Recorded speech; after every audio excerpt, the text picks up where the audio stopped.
Alright guys, how's it going? Mr. Reynolds back again. So second lesson of the equations work that we're going to be looking at this week. Now all of the equations work that we started yesterday didn't involve a fraction both sides of the equation. So we're notching up the difficulty again a little bit today by having a situation where, well, as you can see from our first example, we've got a fraction on both sides. Now there's a method that you can use for this called cross multiplying.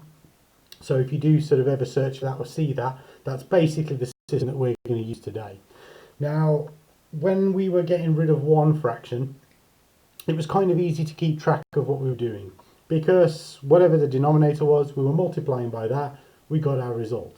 However, the problem I've got this time is if I need to multiply by 2 to get rid of this divide by 2, then, well, I've got a fraction then to multiply 2 by, which sort of becomes a little bit more awkward, it becomes a little bit harder. So what we're going to do is try and get rid of both fractions at the same time if we can. Now we're only going to use the same method and skill that we looked at using yesterday. So you're not using a new method here, it's just that now we're juggling two fractions instead of one. So let's have a look at example 1 and see what we need to do. So I need to know what value A is. We know what the goal of our question is because it's to solve an equation problem.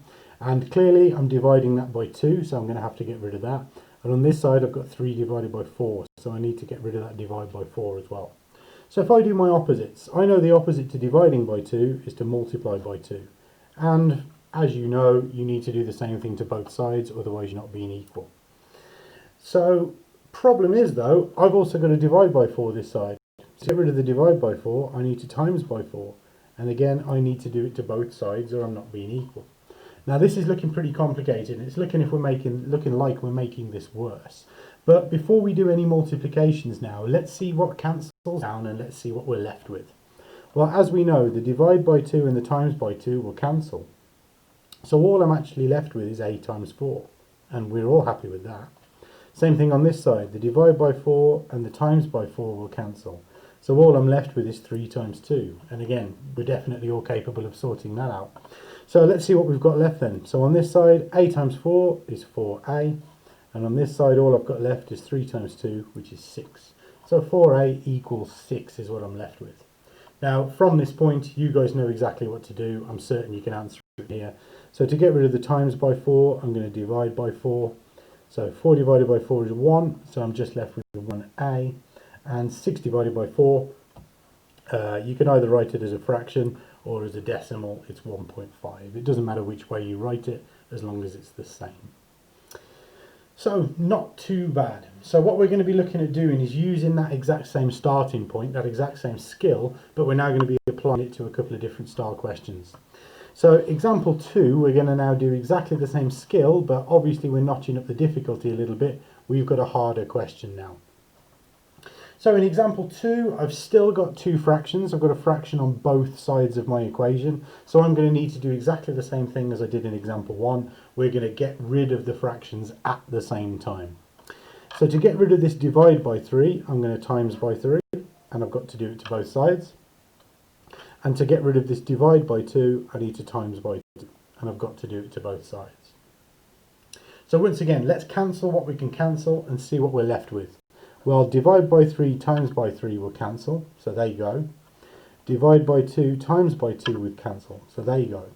So all I'm left with then is 2x plus 7 all times by 2 and 5x minus 1 all times by 3.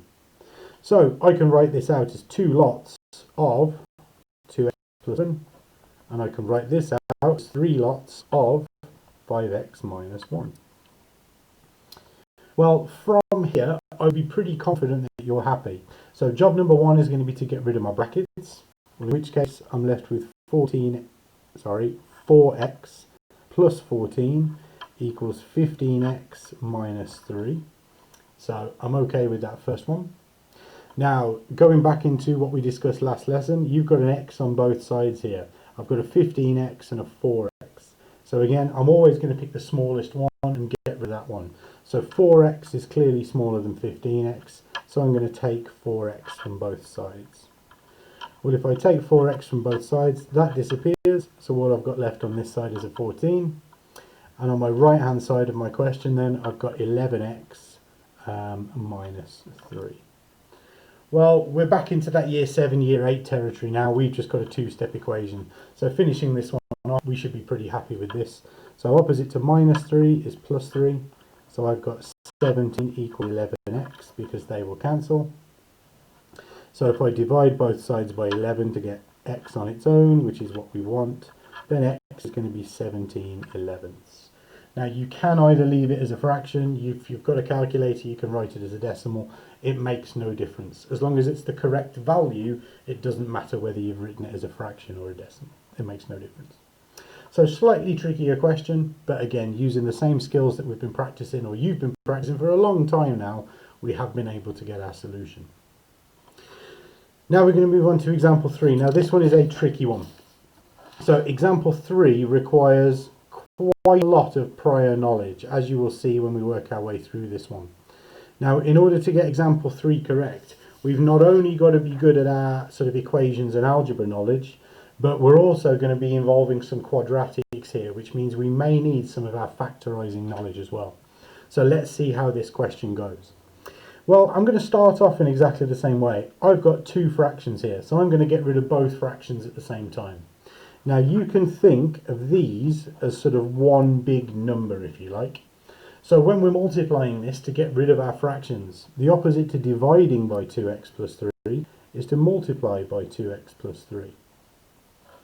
And again, I've got to do it to both sides. We know that we have to be equal.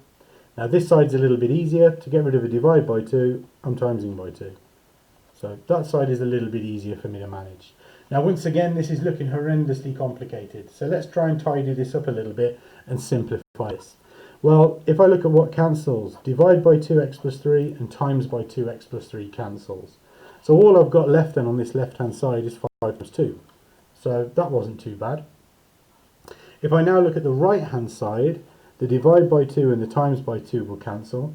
So what I've got left then is 3x plus 1 times 2x plus 3. So that's what I'm left with on my right hand side.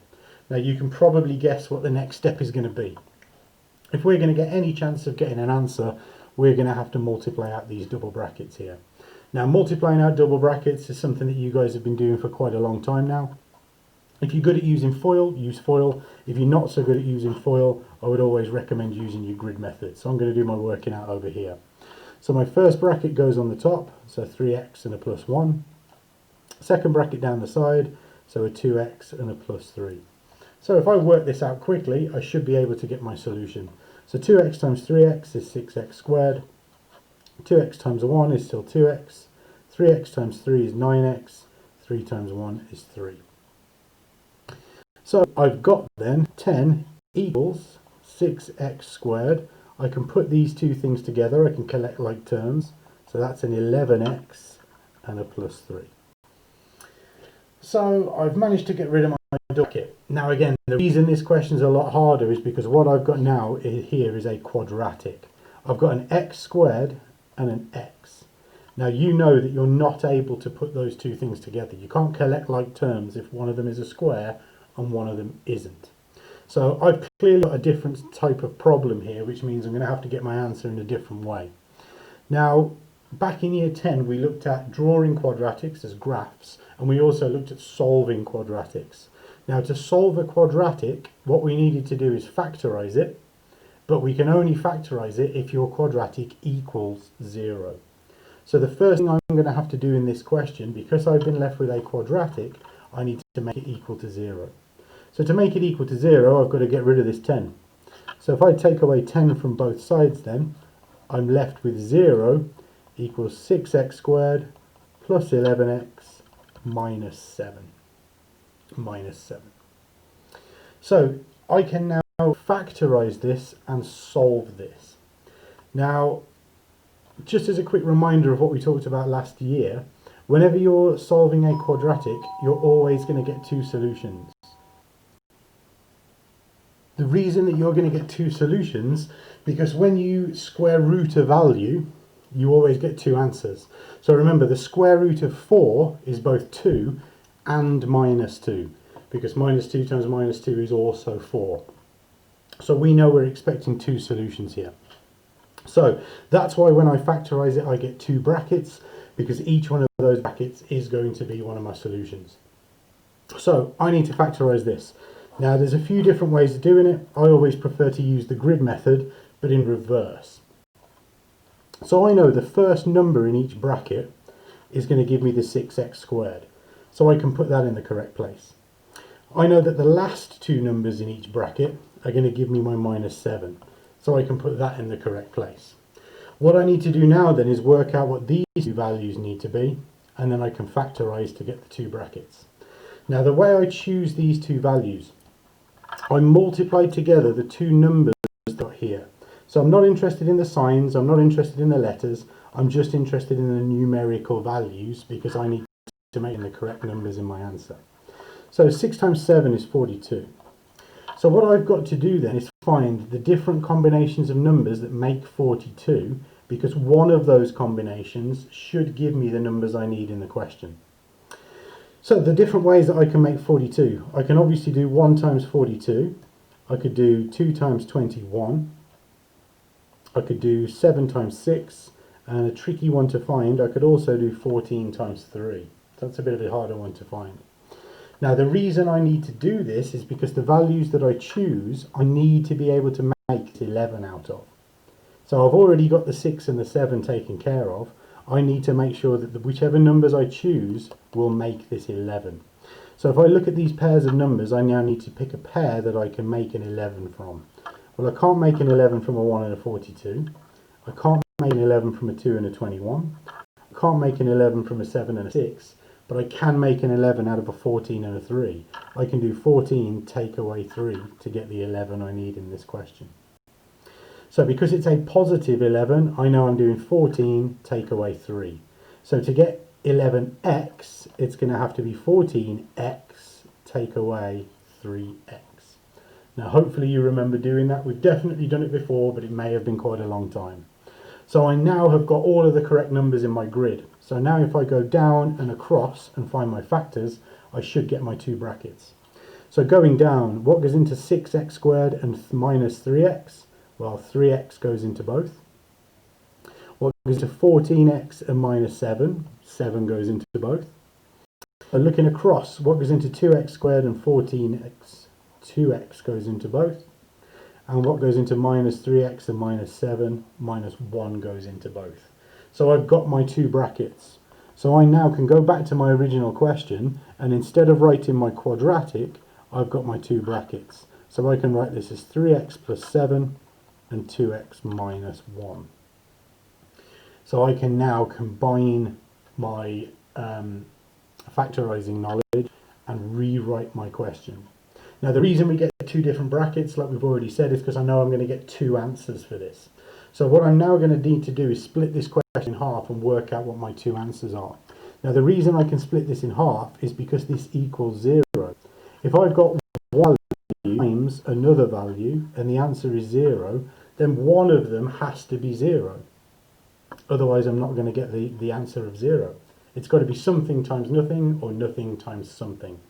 So if one of these brackets has to be 0, I can split this in half and work out what those two values would be. So either this bracket has to be 0, so 3x plus 7 equals nothing, or the second bracket has to equal 0.